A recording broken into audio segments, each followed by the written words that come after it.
Story കാണുമ്പോൾ തന്നെ നമുക്ക് ഏകദേശം മനസ്സിലാകും. എനിക്ക് ഈ പടം ഫസ്റ്റ് ഹാഫ് കഴിഞ്ഞ് സെക്കൻഡ് ഹാഫ് ആയപ്പോൾ തന്നെ പടം അതിൻ്റെ ക്ലൈമാക്സ് എങ്ങനെയാണെന്ന് എനിക്ക് മനസ്സിലാവും.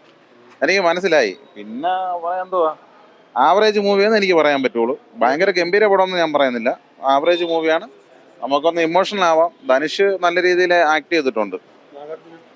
നാഗാർജുനം അടിപൊളിയായിരുന്നു. ആ പുള്ളി നല്ല നല്ല ക്യാരക്ടറാണ് ചെയ്തത്. നല്ല നല്ല രീതിയിൽ ആക്ട് ചെയ്തിട്ടുണ്ട്. അങ്ങനെ ചോദിച്ചാൽ ഞാൻ എന്ത് പറയാം?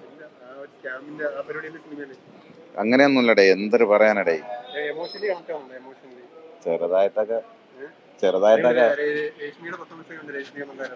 അവര് ഭയങ്കര തടി വെച്ചു ഇവിടെ. എനിക്ക് അവരെ കണ്ടിട്ട് മനസ്സിലായില്ല. എനിക്ക് തോന്നുന്ന ഒരു ആന്റിയെ പോലെ ആയിപ്പോയി തോന്നുന്നു അവര്.